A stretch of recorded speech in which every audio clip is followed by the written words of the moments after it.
Hello friends, good evening. তোমরা সবাই কেমন আছো? নিশ্চয়ই খুব ভালো আছো। তো আজকে চলে এসেছি আবার নতুন একটা ভিডিও নিয়ে।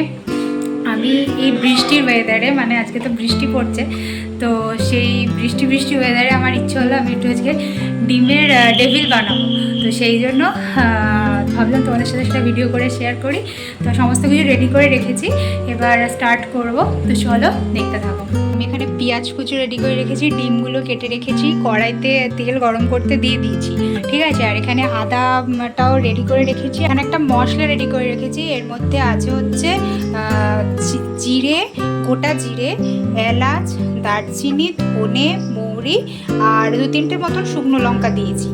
দিয়ে এটাকে তাওয়াতে মানে কড়াইতে গরম করে, হালকা গরম করে সেটাকে মিক্সার গ্রাইন্ডারে পেস্ট করে নিয়েছি। রসুন বাটাও এখানে রেডি করে রেখে দিয়েছি। তো চলো, তেলের মধ্যে অল্প করে একটুখানি চিনি দিয়ে দিলাম হালকা করে, যাতে পেঁয়াজটা মানে লাল না হয়ে যায়।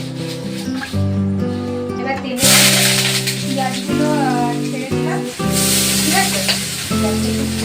কারণ নাহলে লাল হয়ে যাবে পেঁয়াজটা।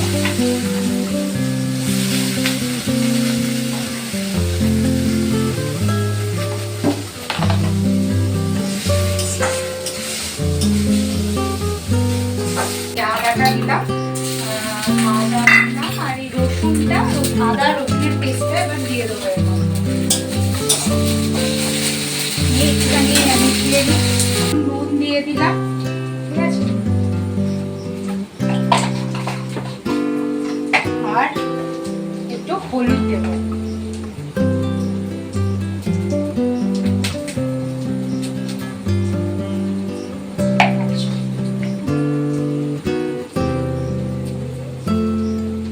লঙ্কার গুঁড়ো যদি কেউ দিতে চাও দিতে পারো, আমি এখানে আমরা এমনি লঙ্কার গুঁড়ো খুব একটা খাই না ঝাল, সেজন্য একটু কাশ্মীরি লঙ্কার গুঁড়ো দিয়ে দিলাম।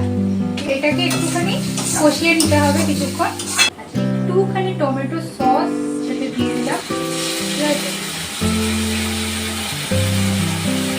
সামান্য এবার ওই যে মশলাটা গুঁড়ো করলাম সেটা অল্প করে যতটা পরিমাণ মতো দিয়ে দেবো। এবার এটাকে একটু মিশিয়ে নিই। তারপরে সেদ্ধ করা আলুটাকে নুন দিয়ে খুব ভালো করে ম্যাশ করে নিতে হবে, ঠিক আছে। দিয়ে এবার এর মধ্যে সেদ্ধ করা আলুটা দিয়ে দেবো। সেদ্ধ করা আলুটা এর মধ্যে দিয়ে দেবো। এবার মশলাটাকে এটার সাথে ভালো করে মিশিয়ে নিতে হবে আলুটার সাথে, ঠিক আছে। চলো মিশিয়ে নিই আগে। আমার এখানে আলুর পুরটা রেডি, ঠিক আছে। এটাতে আর আলুটা দেওয়ার পরে আর একটুখানি গুঁড়ো মশলা ওপর থেকে ছড়িয়ে দিয়েছি। তো এবার আলুটাকে একটা জায়গায়, একটা পাত্রে আর কি ঠান্ডা করতে দিতে হবে, গরম দিলে হবে না। তো এটাকে আমি একটু ঠান্ডা করে নিই। তার ততক্ষণে ডিমগুলোতে নুন আর একটু গোলমরিচ গুঁড়ো মাখিয়ে দেবো। সেদ্ধ ডিমগুলোর উপর অল্প একটু গোলমরিচের গুঁড়ো দিলাম আর একটু নুন দিলাম।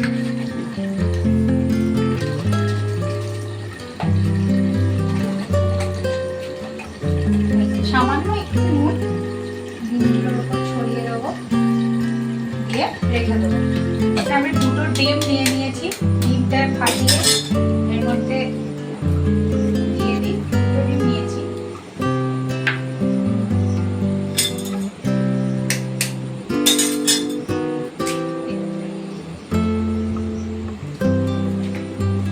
ফাটানো ডিমটার মধ্যে কর্নফ্লাওয়ার দিলাম, সামান্য একটু নুন দিয়ে দেবো।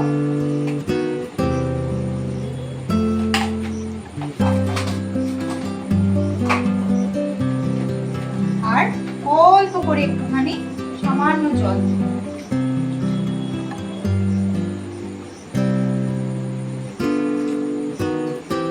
দিয়ে এবার এটাকে ভালো করে একসাথে মিক্স করে নেবো, মিশিয়ে নেবো। ব্যাটারটা রেডি করে নিয়েছি। এই যে ব্যাটারটা এইরকম হবে, ঠিক আছে। দেখতে পাচ্ছ? ওগুলোকে এবার ডিমটার সাথে আলুটাকে মানে মা পুরটা দিয়ে করে দিচ্ছে। মা করে দিচ্ছে, কারণ ওটা না আমি ঠিকঠাক পারছিলাম না, তো সেই জন্য এই যে মা করে দিচ্ছে। এই যে দাঁড়া এই যে মা ওই যে পুরটা দিয়ে আলুটাকে মানে সরি ডিমটাকে মানে ঠিকঠাক মানে যেরকম চপের মানে ডেভিলের মতন যে শেপটা হয় সেটা করে দিচ্ছে। এখানে ব্রেড ক্রাম্বসটা রেডি করে রেখে দিয়েছি, আর ডিমটা তো আগেই দেখেছি গুলে রেখে দিয়েছি। তো চলো এবারে ওগুলোকে ডুবিয়ে আমি ভাজতে ফ্রাই করতে শুরু করি, ঠিক আছে? চলো। এই যে ব্যাটারের মধ্যে আলুটাকে মানে ইয়েটাকে চপটাকে ইয়ে করে নিলাম, ঠিক আছে? নিয়ে এবার ব্রেড ক্রাম্বসে এটাকে দিয়ে নেব, ঠিক আছে? দিয়ে আবার একবার ব্যাটারের মধ্যে ডুবিয়ে নেব, তারপরে আর একবার ব্রেড ক্রাম্বসে কোট দিয়ে নেব, দিয়ে এবার এটাকে তেলে ছেড়ে দেব।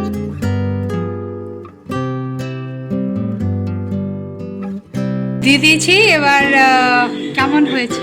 দারুণ খেতে, এবার দারুণ খেতে হয়েছে, টেবিল সত্যি দারুণ হেভি টেস্ট। আর কি এইভাবে করলে খেতে ভালো লাগে। ঠিক আছে, আর তুমি খেয়ে বলো কেমন হয়েছে।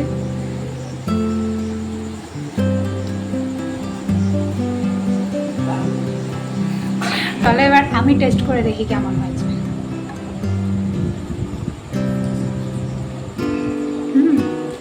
ভালো হয়েছে।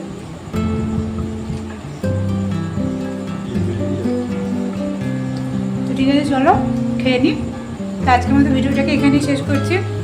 যদি ভালো লেগে থাকে প্লিজ চ্যানেলটাকে সাবস্ক্রাইব করে দিও, লাইক কমেন্ট অ্যান্ড শেয়ার করে দিও, আর একই পাশে দেখো। আজকের মতন টাটা।